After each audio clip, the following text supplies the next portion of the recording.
Hello everyone, this is Monica Agarwal, lecturer in commerce from GGSSS Hisar. तो my dear students, आज हम करेंगे organisation structure.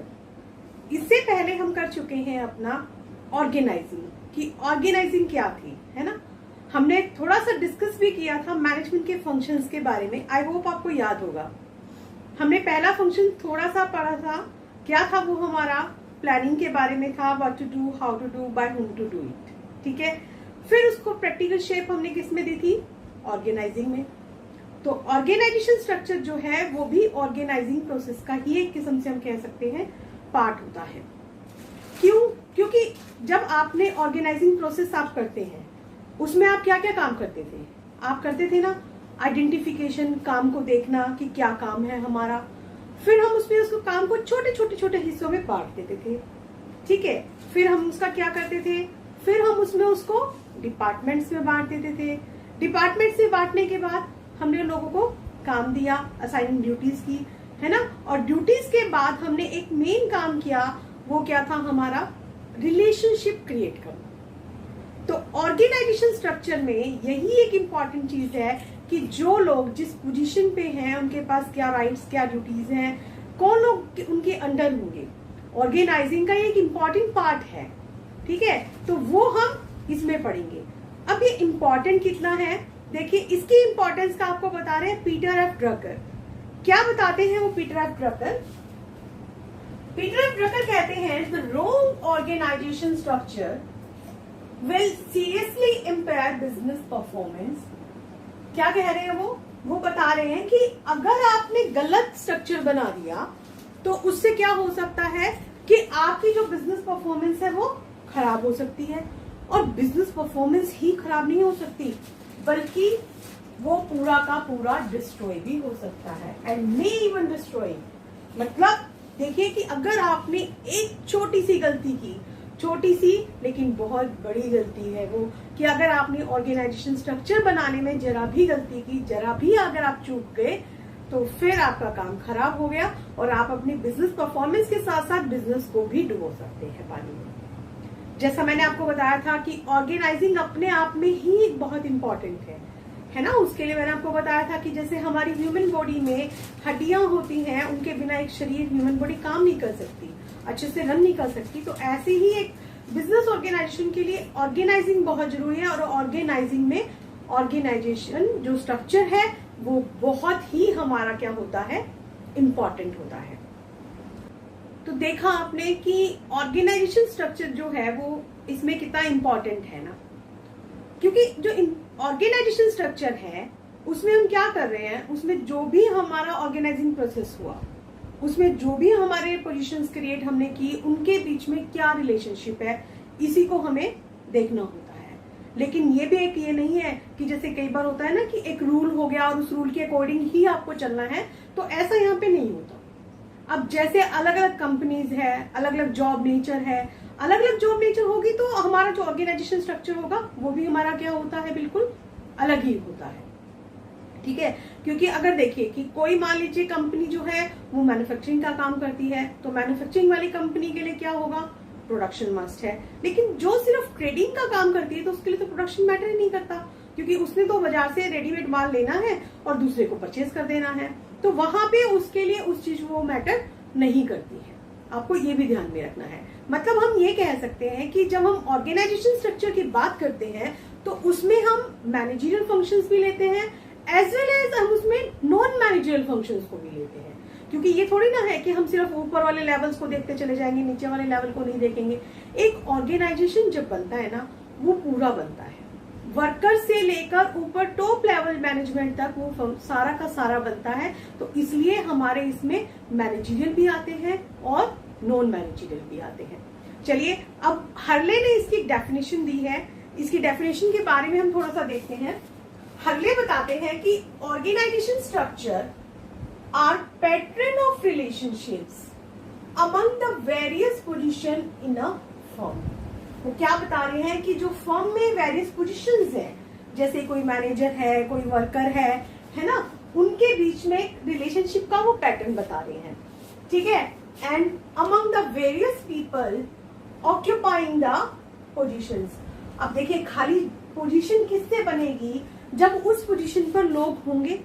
तो अब उस पोजीशन पे अगर हमारी मैनेजर की पोजीशन है तो उस पे कोई होगा, है ना, वर्कर की है तो वर्कर पे कोई होगा। अब वो उसका मैनेजर ऑफ कोर्स उसका बॉस होगा, वर्कर उसके नीचे काम करेगा। सुपरवाइजर है तो वो मैनेजर के नीचे होगा, लेकिन वर्कर से क्या होगा, वो ऊपर होगा। तो मीन्स कि जितने भी लोग हैं जो वो हैं, जितने भी लोग वहां पे काम कर रहे हैं, उनके बीच में रिलेशनशिप देखना, ठीक है, और साथ ही साथ जो भी उनकी पोजीशंस हैं उनके बीच में रिलेशनशिप को डिसाइड करना, that is organisation structure according to Hurley. हमें एक चीज और यहाँ पे देखनी है, वो होता है वर्ड यहाँ पे स्पैन ऑफ मैनेजमेंट। अब स्पैन ऑफ मैनेजमेंट क्या चीज है, देखिए हमें ये देखना है कि एक मैनेजर है।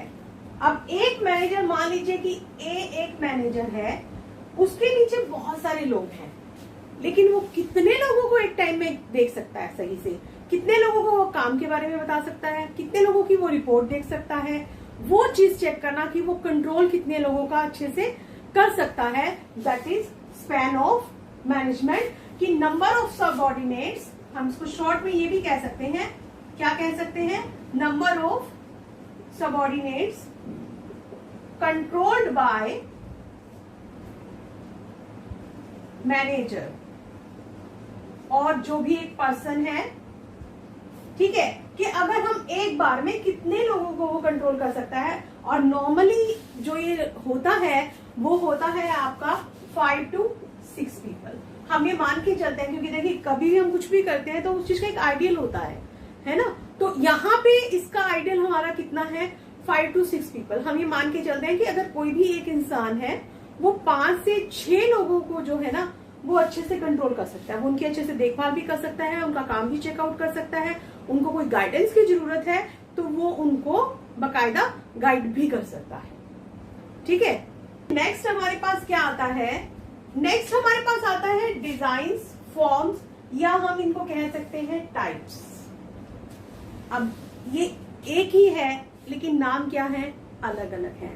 अब जैसे क्या है कि आपके घर में आपका कुछ नाम है, आपको आपकी मम्मी जो है वो किसी और नाम से बुलाती हैं, पापा किसी और नाम से बुला लेते हैं प्यार से, फ्रेंड है वो किसी और नाम से बुलाते हैं, तो क्या आप चेंज हो जाते हैं, आपकी आइडेंटिटी बदल जाती है? नहीं, आप तो वही रहते हैं ना, सिर्फ नाम अलग है। तो ऐसे ही क्या है, यहाँ पर भी क्या है, सिर्फ नाम अलग है लेकिन एक ये टाइप ही है। हम इनको क्या कह सकते हैं, हम इनको डिजाइन्स भी कह सकते हैं, हम इनको फॉर्म्स भी कह सकते हैं, और थर्ड वन हम इनको क्या कह सकते हैं, टाइप्स भी कह सकते हैं। कि ऑर्गेनाइजेशन जो स्ट्रक्चर होता है उसके कई प्रकार होते हैं। जैसा मैंने आपको पहले बताया था कि वो डिपेंड करता है कि हमारी ऑर्गेनाइजेशन क्या काम करती है, क्या काम नहीं करती है, उसके बेसिस पर हमें ये डिसीजन लेना होता है कि वो क्या चीज चलेगी, उसके ऊपर कौन सा टाइप अप्लाई होगा, कौन सा नहीं होगा, लेकिन आपको ये ध्यान देना पड़ता है, ठीक है। तो there are 2 types of organisation structure. First one is functional organisation and second is divisional organisation. मोटे मोटे तौर पर अगर हम इनको देखें तो फंक्शनल हमारा क्या चीज हो जाता है, जैसा कि इसके नाम से पता चल रहा है, फंक्शनल, फंक्शंस के बेसिस पर, मीन्स कि हम जितने भी हमारा ऑर्गेनाइजेशन है उसमें जो काम हो रहे हैं, कामों के आधार पर जो हम अपना ऑर्गेनाइजेशन स्ट्रक्चर डिसाइड करते हैं, दैट इज फंक्शनल ऑर्गेनाइजेशन। और जनरली जो ये हमारा यूज होता है जब हम कभी एक प्रोडक्ट बना रहे हैं, सिर्फ सिंगल अगर हम प्रोडक्ट बनाते हैं तो हम इसको यूज करते हैं, जबकि जो डिविजनल ऑर्गेनाइजेशन होता है इसका एक दूसरा नाम भी है। क्या नाम है इसका, एक डिपार्टमेंट। जैसा मैंने बताया कि नाम कई हो सकते हैं लेकिन मतलब वही रहता है। तो देखिए यहाँ पे इसका क्या नाम है, डिविजनल या डिपार्टमेंटल ऑर्गेनाइजेशन, ठीक है। यहाँ पर ये एक प्रोडक्ट के लिए बनाया जाता है, लेकिन जब अगर एक से ज्यादा प्रोडक्ट हो, मीन्स मिनिमम 2 अगर आपके प्रोडक्ट्स हैं, तो आपको कौन सा स्ट्रक्चर डिसाइड करना पड़ेगा, then you have to take divisional organisation structure. समझ आ गई बात आपको? तो क्योंकि जो फंक्शनल है वो सिर्फ एक के ऊपर चलेगा, जो हमारे काम दिए गए हैं उनके बेसिस पर चलता है। अब चलिए हम डिटेल में हम करते हैं फंक्शनल ऑर्गेनाइजेशन की बात। फंक्शनल ऑर्गेनाइजेशन जो है ना, एक अगर आपको ध्यान होगा, आपने साइंटिफिक प्रिंसिपल्स पढ़े थे, टेलर ने दिए थे, ध्यान आया कुछ? उसमें एक उन्होंने दिया था साइंटिफिक मैनेजमेंट में, उन्होंने एक दिया था कॉन्सेप्ट दिया था, उन्होंने एक दिया था, उनका नाम था वो फंक्शनल फोरमैनशिप। याद आया कुछ?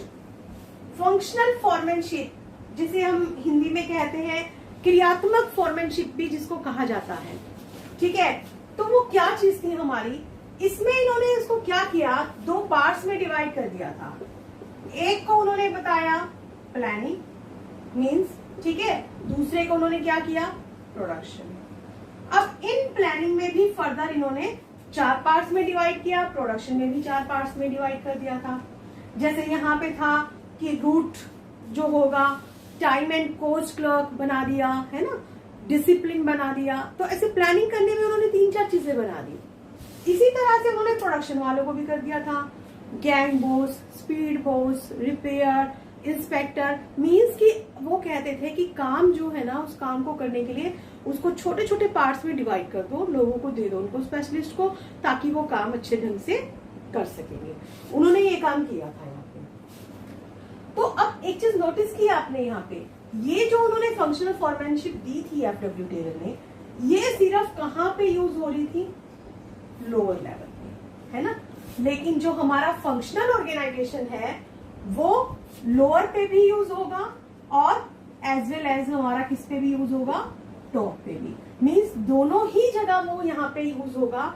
उसमें दोनों ही चीजों का हम देखते हैं कि क्या हमें करना है, कितने हमारे जो काम है, कौन किसके नीचे है, किन कामों को हमें किसी तरीके से कैसे बांटना है, ठीक है। तो चलिए इसका अभी हम एक डायग्राम देखते हैं, उससे आपको पता चलेगा कि कैसे हम उनकी डिपार्टमेंटाइजेशन करके और हम उसको कैसे उस चीज को समझते हैं। तो देखिए अब हम इसको डायग्राम की तरह से कर रहे हैं।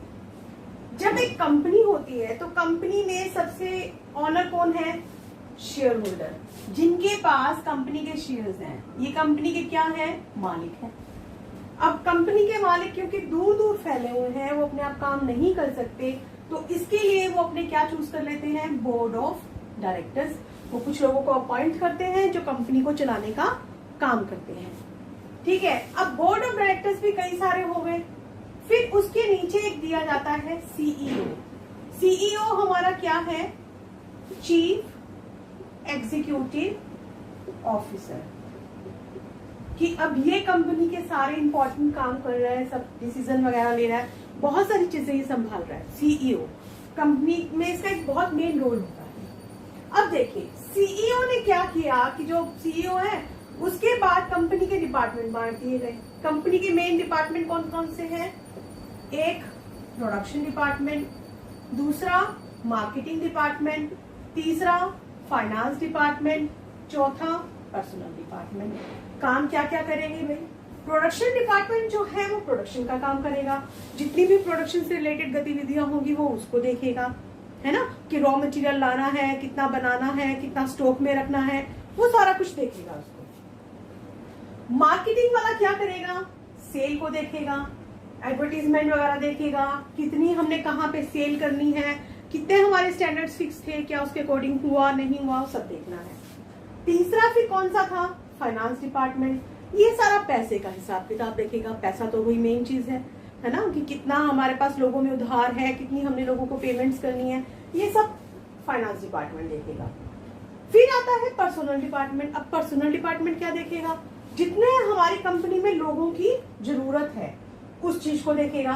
तो मीन्स हमने क्या किया, अब फंक्शनल के बेसिस पे हमने अपनी कंपनी के जितने काम थे उनको हमने क्या कर दिया, 4 पार्ट्स में डिवाइड कर दिया। अब इन 4 पार्ट्स में अगर आपको जरूरत लग रही थी तो आप फिर से इनका फर्दर वो कर सकते हो।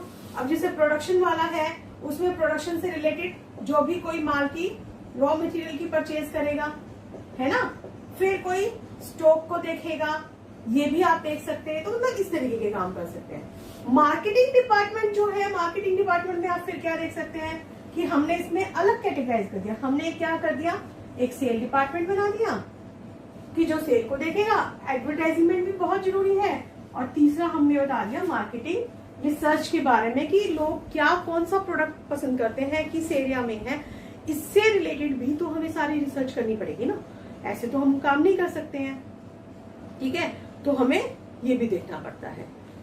तो इस तरीके से हमारा जो फंक्शनल ऑर्गेनाइजेशन है वो हमारा सारा काम करता है। तो आइए अब हम चलते हैं इसकी एडवांटेजेस। तो सबसे पहला जो इसका बेनिफिट है वो क्या है, बेनिफिट्स ऑफ स्पेशलाइजेशन। अब इसमें क्या किया जाता है कि फंक्शनल ऑर्गेनाइजेशन, कामों के बेस पे हमने कामों को बांट रखा है, जो कि ऑर्गेनाइजेशन का एक वैसे ही इंपॉर्टेंट चीज है ना, कि काम को छोटे छोटे हिस्सों में बांट देना, बार बार उन्हीं लोगों से काम करवाना। तो ऐसा ही इसमें हो रहा है। तो उससे हमारे को क्या फायदा मिल रहा है, यहाँ पे हमें स्पेशलाइजेशन के फायदे मिल रहे हैं, क्योंकि जब स्पेशलाइजेशन हो जाती है तो काम भी जल्दी होता है और अच्छा भी होता है। दूसरी चीज अब इसमें क्या आ जाती है, कोऑर्डिनेशन इज एस्टैब्लिश्ड। देखिए, हर एक का काम दे दिया गया। अभी जैसे मैंने आपको डायग्राम दिखाया था, उसमें अलग अलग डिपार्टमेंट बांट दिए हैं, सबको एक उद्देश्य दे दिया गया है। तो अब उनमें आपस में भी क्या हो जाता है, तालमेल हो जाता है उसमें भी। तो वो काम को अच्छे से कर सकते हैं, क्योंकि हर एक को उनकी ड्यूटीज भी पता है और उनकी अथॉरिटीज भी पता है। फिर आता है मैनेजरियल एफिशिएंसी इज इंक्रीज्ड। अब देखिए, जब काम को हमने बांट दिया, काम भी अच्छे से किया जा रहा है, स्पेशलाइजेशन का भी हम फायदा उठा रहे हैं, कोऑर्डिनेशन भी हमारा बहुत अच्छा है, तो उससे जो हमारी मैनेजरियल एफिशिएंसी है वो भी हमारी क्या हो जाएगी, बहुत बढ़िया हो जाती है, ठीक है। फिर आता है ट्रेनिंग इज फैसिलिटेटेड। अब ट्रेनिंग कैसे फैसिलिटेट हो रही है इसमें, ट्रेनिंग देखो, क्योंकि हमने काम क्या दिया, हमने लोगों को थोड़ा थोड़ा काम दे रखा है, उसी काम पे फोकस हमने कर रखा है। अगर किसी को कोई काम नहीं आता या हम अपने तरीके से करवाना चाहते हैं तो हम उसे एक तो हम आपको पूरा का पूरा कितना करवा रहे हैं। अब जैसे आप 10th तक पढ़ते थे, तो 10th तक पढ़ते हुए आपको सारे सब्जेक्ट पढ़ाए जा रहे हैं, तो आपकी किसी एक पर्टिकुलर में कमांड नहीं बनती है ना, आप सबके बारे में थोड़ी थोड़ी नॉलेज ले रहे हैं। अब एक आपको कॉमर्स की आपने लाइन चूज कर ली है, तो अब आप सिर्फ कॉमर्स के बारे में पढ़ रहे हैं, तो इससे क्या है कि आप एक लिमिट एरिया हो गया कि कॉमर्स के बारे में आपको पढ़ना है, तो आपको उसी से रिलेटेड पढ़ाया जा रहा है, तो आपकी नॉलेज उसमें और भी अच्छी हो जाएगी, क्योंकि आपको सब सब्जेक्ट की तरफ ध्यान नहीं देना, आपको किसकी तरफ ध्यान देना है, कॉमर्स से रिलेटेड सब्जेक्ट की तरफ ध्यान देना है। Equal weightage of all functions, यहाँ पे जितने भी काम होते हैं उनमें सभी में बराबर की वेटेज दी जाती है। ये नहीं होता कि किसी को कम दे दिया, किसी को ज्यादा दे दिया। कंपनी में जितने काम है सभी को इम्पोर्टेंस बराबर की दी जाती है। And the last is minimal duplication of efforts. जो एफर्ट्स हैं जो हमारे, वो भी हमारी डुप्लीकेसी नहीं होती, क्योंकि जब काम पहले से बटा हुआ होता है तो हमें डर नहीं होता कि वो कामों की दोहराई होगी। अगर क्या है कि काम नहीं दिया गया, कोऑर्डिनेशन नहीं है, तो दो लोग भी वही काम कर रहे हैं और दो लोग भी वही काम कर रहे हैं, तो उससे क्या होगा, हमारे रिसोर्सेज भी खराब जाएंगे, काम की भी डुप्लीकेसी होती रहेगी, वेस्टेज भी हो जाएगी, है ना। लेकिन इसमें जब क्योंकि हर चीज आपकी क्लियर है, तो यहाँ पे फिर जो एफर्ट्स हैं वो डुप्लीकेसी उसमें नहीं आती है। अब देखिए, जैसा कि हर चीज के अगर एडवांटेजेस हैं तो उसकी डिसएडवांटेजेस भी होती है ना। गुलाब का फूल है, खुशबू देता है, तो उसके साथ कांटे भी है, वो भी चुभने का डर रहता है। तो कोई भी चीज अपने आप में कभी भी परफेक्ट नहीं होती, एडवांटेजेस हैं तो डिसएडवांटेजेस भी हैं। तो अब स्टूडेंट्स हमारा आता है डिसएडवांटेजेस ऑफ फंक्शनल ऑर्गेनाइजेशन। पहली है इसमें हमारी इग्नोरेंस ऑफ ऑर्गेनाइजेशनल ऑब्जेक्टिव। अब क्या है इसमें कि हमने अलग अलग डिपार्टमेंट बना रखे हैं, ठीक है। कंपनी का एक मेन ऑब्जेक्टिव होता है, उसको बांट के उसको पूरा करने के लिए और छोटे छोटे ऑब्जेक्टिव डिसाइड कर दिए जाते हैं। उसी के बेस पर हमने अपने डिपार्टमेंट्स भी बांट रखे थे।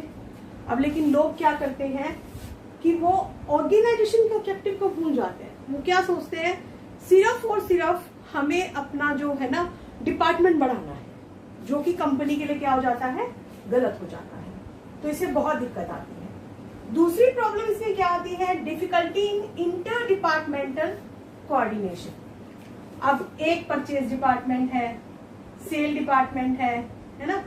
अब इन दोनों के मैनेजर अगर आपस में नहीं बातचीत करेंगे कि कितनी परचेज है, कितनी सेल है, फाइनेंस उसमें कितना चाहिए, तो आपस में सबका मिलके जुल के बात करना तो बनता है।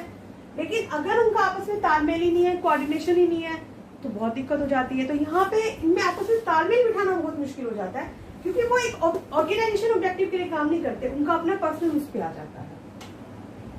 कॉन्फ्लिक्ट ऑफ इंटरेस्ट, यहाँ पे उनके हितों में भी संघर्ष है। मेन चीज उनको क्या है कि वो ऑर्गेनाइजेशन को नहीं हम लेके चल रहे, वो अपने डिपार्टमेंट को मान के चल रहे हैं। उनके लिए उनका डिपार्टमेंट ही जो है ना वो सब कुछ हो गया है। अब उन्होंने जो भी करना है, जैसे भी करना है, वो कहते हैं हमें डिपार्टमेंट को ही आगे बढ़ाना है, हमें नहीं मतलब कि आगे ऑर्गेनाइजेशन का क्या हो रहा है और क्या नहीं हो रहा है। जब उनकी ऐसी सोच बन जाती है तो ये जो होता है हर्डल इन कंप्लीट डेवलपमेंट।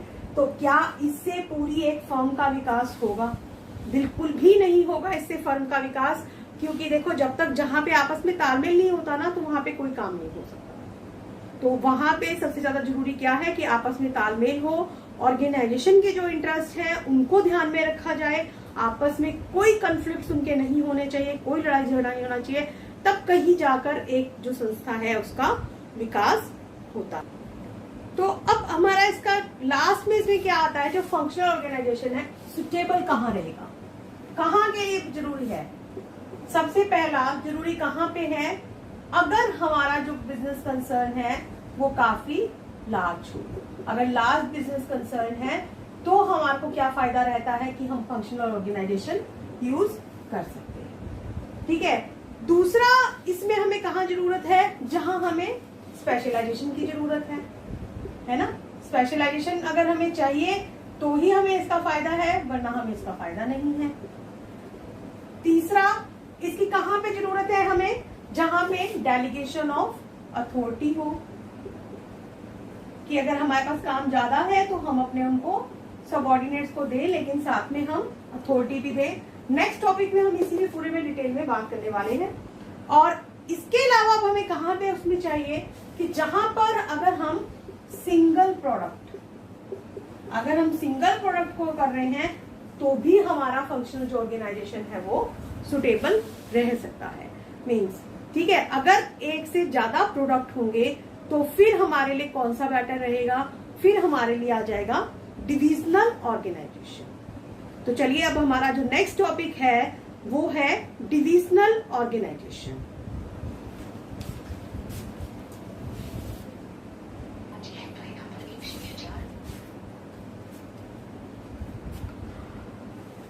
अब देखिए, जैसा मैंने कहा कि हम क्या करने जा रहे हैं, हम डिविजनल ऑर्गेनाइजेशन। इसको हम एक एग्जाम्पल की तरह से समझेंगे। देखिए, मैंने इससे पहले भी अभी फंक्शनल ऑर्गेनाइजेशन में एक एग्जाम्पल दिया था। शेयर होल्डर हमारे क्या है, कंपनी के ऑनर थे, याद आया? अभी किया है हमने। शेयर होल्डर काम नहीं संभाल सकते, वो किसको दे देते हैं, बोर्ड ऑफ डायरेक्टर्स को। बोर्ड ऑफ डायरेक्टर्स की तरफ से भी एक नॉमिनेट पर्सन होता है, that is CEO, chief executive officer. अब चक्कर क्या था फंक्शनल ऑर्गेनाइजेशन में, वो कहाँ यूज होता था, जहां कंपनी एक सिंगल प्रोडक्ट बनाती है वहां यूज होता था ना।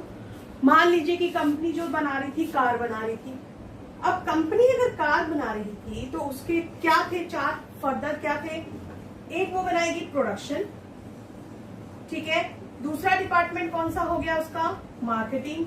तीसरा हो गया फाइनेंस, और चौथा हो गया उसका पर्सनल।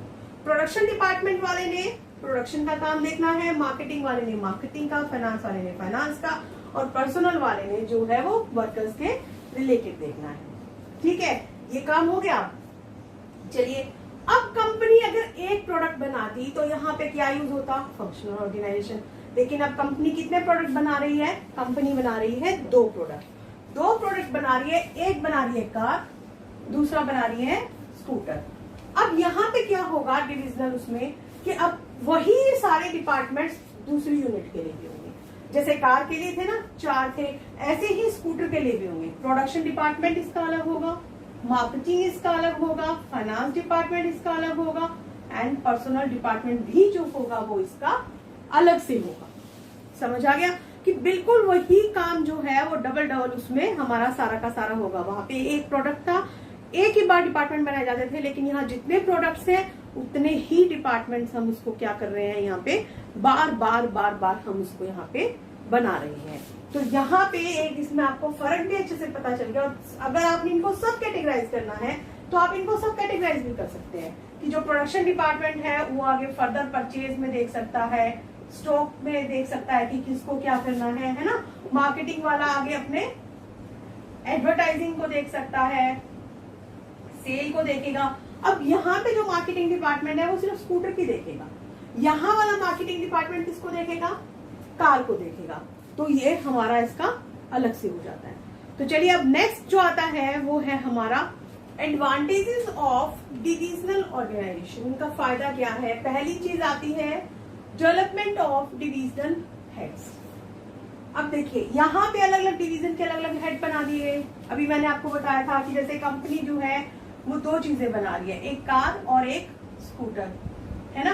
अब कार और अगर वो स्कूटर अलग अलग बना रही है तो आपने देखा था क्या कि उनके डिपार्टमेंट्स भी अलग अलग थे, प्रोडक्शन, मार्केटिंग, सब कुछ उनका अलग था, किसी से कोई लेना देना नहीं था। अब जो कार वाला हेड होगा वो कार वाली सारी एक्टिविटीज देखेगा, स्कूटर वाला जो होगा स्कूटर वाली सारी एक्टिविटीज देखेगा, तो उसमें स्किल्स भी जो होंगे वो इम्प्रूव हो जाएंगे। दूसरा फायदा क्या है, divisional results can be assessed. सिर्फ कार के जो है कार का प्रॉफिट लॉस देखा जाएगा, उसमें स्कूटर का नहीं देखा जाएगा। स्कूटर वाला अगर हम लेंगे तो स्कूटर का प्रॉफिट लॉस देखा जाएगा, कार का नहीं पूछ लेंगे। क्विक डिसीजन मेकिंग, जल्दी भी हो जाएगा। एक तो पूरी फर्म का, दोनों का हम लें कि भाई कितना रिसोर्सेज है, कितने हमने क्या करना है, आगे किसको लॉस हो रहा है, किसको बंद करा जाए, किसको खोला जाए, है ना। लेकिन अब यहाँ पे क्योंकि हर एक का अपना अपना अलग अलग है, कार से रिलेटेड कार की है, स्कूटर से रिलेटेड स्कूटर की है। तीसरा अगर होता बाइक से रिलेटेड तो बाइक का वो भी हम अपना अलग ही देखते तो जल्दी हो जाता है। And the last is easy expansion. यहाँ पे बढ़ाना भी आसान है। अब जैसे मान लो हम चाहते हैं कि बाइक अगर हमने इंट्रोड्यूस करनी है मार्केट में तो हमें दिक्कत नहीं है, क्योंकि ना हमने कार को छेड़ना, ना हमने स्कूटर को छेड़ना, हमने किसको लेना है, बाइक को लेना है। बाइक से रिलेटेड हमें सारा का सारा डिपार्टमेंट भी अलग से चाहिए, ठीक है। तो फिर उसके लिए हमें किसी को छेड़ने करने की जरूरत नहीं है, तो हम उसको जो है एक्सपेंड भी वो क्या कर सकते हैं, हम आराम से कर सकते हैं। जैसा कि एडवांटेजेस के बाद अब हमारा नेक्स्ट क्या आता है, डिसएडवांटेजेस। अब डिसएडवांटेजेस क्या है, नुकसान क्या क्या है इसके, देखिए कॉन्फ्लिक्ट्स बिटवीन डिविजनल हेड्स। अब यहाँ पे क्या हो जाता है कि जो डिविजनल हेड है हमारे, जैसे अभी मैंने बताया था कार का, स्कूटर का, बाइक का, तो कार का हेड अपने लिए लड़ेगा, स्कूटर का अपना स्कूटर वाला सोचेगा। इनमें से मेन प्रॉब्लम क्या है कि वो ऑर्गेनाइजेशन के ऑब्जेक्टिव को नहीं देखते, सिर्फ अपने अपने डिपार्टमेंट के ऑब्जेक्टिव को देखते हैं, जो उनमें आपस में लड़ाई झगड़े का कारण बनता है। दूसरा इसका नुकसान क्या हो जाता है, डुप्लिसिटी ऑफ फंक्शंस। अभी हमने देखा था कि कार में था अलग अलग डिपार्टमेंट्स बनाए थे ना, प्रोडक्शन भी अलग था, मार्केटिंग भी अलग था, है ना, थे ना दोनों के, कि देखो दोनों ही अगर कार है स्कूटर है, क्या उनमें एक एक था, इसके भी 4 पार्ट थे। कौन कौन से थे, प्रोडक्शन अलग से होगा, एक कार का होगा, एक स्कूटर का होगा, मार्केटिंग दोनों के थे, ये भी दोनों डिपार्टमेंट थे, एक इसका एक इसका, एक इसका एक इसका। ऐसे ही जो फाइनेंस डिपार्टमेंट था वो भी अलग अलग था, तो उससे काम क्या है, दोबारा दोबारा हो गया। And the last is selfish attitude. यहाँ पे उनका एटीट्यूड भी सेल्फिश हो जाता है, क्योंकि वो सिर्फ अपने डिपार्टमेंट का भला सोच रहे हैं, अपने डिवीजन का भला सोच रहे हैं। वो सोच रहे हैं कि अगर कार वाला सोच रहा है मुझे सिर्फ कार को बढ़ाना है, मुझे कोई लेना देना नहीं है कि स्कूटर को बढ़ाया या नहीं बढ़ाया है, या फर्म को लॉस हो रहा है या नहीं, उसने अपने डिपार्टमेंट को बढ़ाना है, अपने डिवीजन को बढ़ाना है। तो अब नेक्स्ट बात आती है फिर ये सुटेबल कहाँ रहेगा, डिविजनल जो है वो सुटेबल रहेगा कहाँ।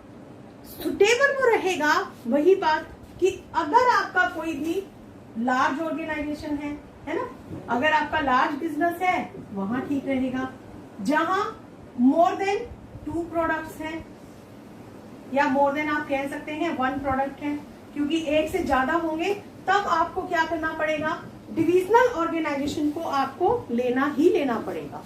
एंड द लास्ट इज कि अगर आपको डिफरेंट टेक्निक्स की जरूरत है तो भी आपको क्या करना पड़ेगा, डिविजनल ऑर्गेनाइजेशन को आप अप्रोच कर सकते हैं, आप इसको देख सकते हैं। तो ऑर्गेनाइजेशन स्ट्रक्चर में आज के लिए इतना ही। Thank you very much.